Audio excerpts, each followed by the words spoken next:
Yes, my name is Raymond Tyler from Reelblack TV.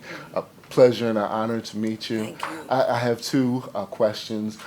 One is, could you talk to us a little bit about being the first person to be involved with an interracial kiss on national TV? And two, did you make a conscious effort to avoid the Blaxploitation era? I made a conscious effort to jump in at feet first because we did not at that time refer to it or even think of it as black exploitation. It was an opportunity for black writers, for black directors, for black stars, for black actors behind the scenes to get experience, to get known, and Gordon Parks had done The Learning Tree, and my son happened to play Gordon Parks, Newt, the star in that, Kyle Johnson. And I saw what could happen from there, and he was the one who really opened the door for black people to have an opportunity in filmdom, where it was going to be seen. How have things changed since then? Unfortunately, what the studios were very interested in which became black exploitation, was the seedier side. And no one saw it coming, what we were doing, because as actors, you're playing a role, not being yourself. You're playing a role. And before you knew it, that's all that was out there. So I did one film, Madam, and, but that was 40 some years ago, and I didn't play another one until now, and many other roles in between, but no more black exploitation films, because after that one, all I saw was the opportunity to show, women to take off their clothes, black men to leave their wives and have bastard children running around, to be dope artists and to demean the black race, and never seeing while that exists, never seeing the other side of us, of who we are. The diamond faceted persons that we are, like anyone else, any other culture. And I resented it deeply, and so I turned down opportunities, and they wouldn't cast me in anything else.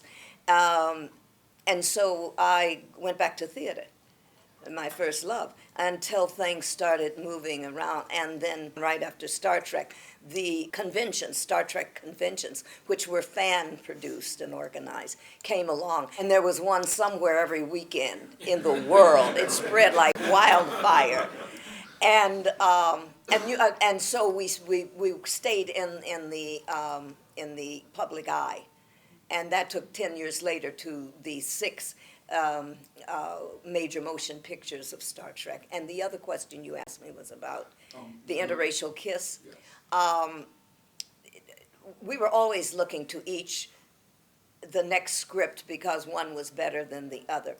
What I was not looking to is great scenes being constantly cut in rewrites. And there was a reason for that, and for that reason I wasn't terribly thrilled. It was the end of the first season, and I went into Gene Roddenberry and told him that I was getting these offers since this was after the first season, and that I wanted to get back to my first love, which is musical theater and live theater. And he said, "You can't do that. Do you know what I'm trying to do? Don't you see?" And he said, "Wait a minute, this is Friday. Take the weekend and think about it." And the next night, on Saturday, I was a celebrity guest at I think it was an NAACP fundraiser, and I attended, and I'm at the dais, and people are coming in, And one of the producers or organizers of the event came to me and said, Miss Nichols, there's someone who really wants to meet you, is a big fan.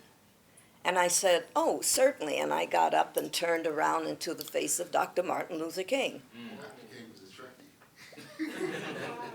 Wow. I could not breathe. I mean, you know that expression, waiting to exhale? And he smiled, and when he laughed, I think that's when I kind of began to exhale. And he said, I'm the fan, and my whole family is a fan of yours, and my little children.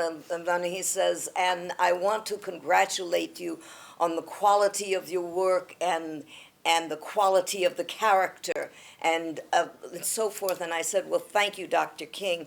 I'm going to miss my co-workers. And he said, what you talking about? And I said, I'm leaving the show after the first season. And I told Gene Roddenberry. He says, you can't do that. You cannot, you cannot do that. and I wanted to say, what you talking about, Doctor? And he said, don't you understand what that man is doing? He's changed you.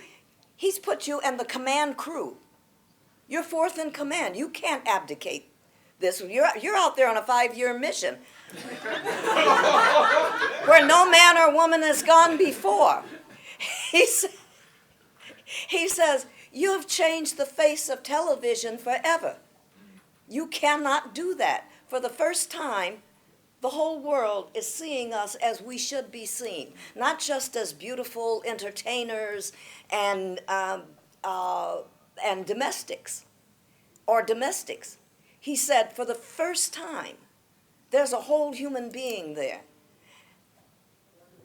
beyond the beauty, beyond the talent, the musical talent, in science, and it's not a mistake he made you chief communications officer.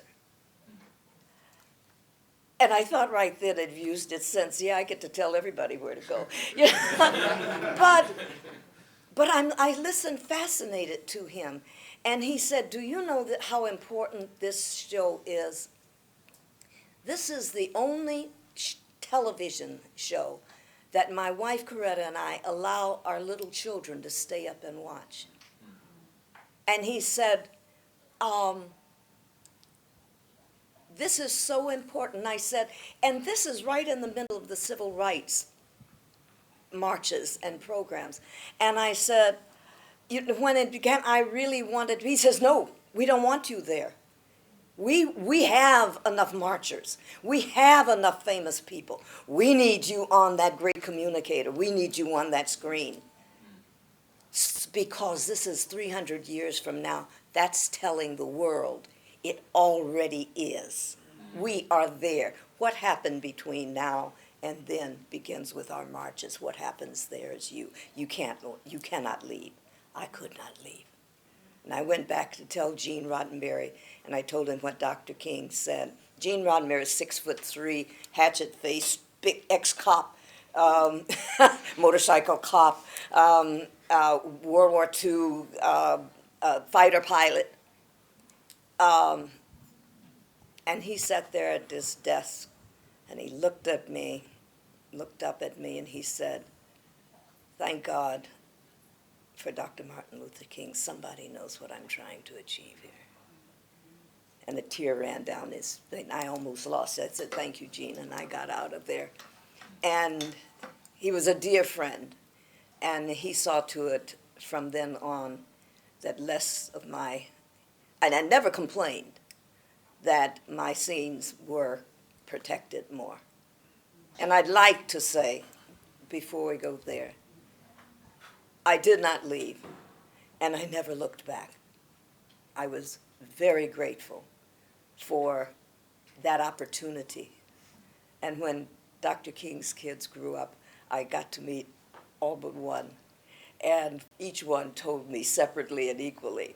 You know, we didn't believe our daddy when he came home. Remember that like this, and told us he met Lieutenant Uhura.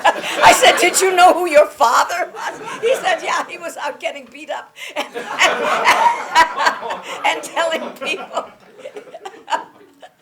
And so I thought that, and then it, you know, it hits you again in retrospect, hearing them say that Dr. King was so far ahead of himself because he realized that images are so powerful, and the television is educational whether we like it or not.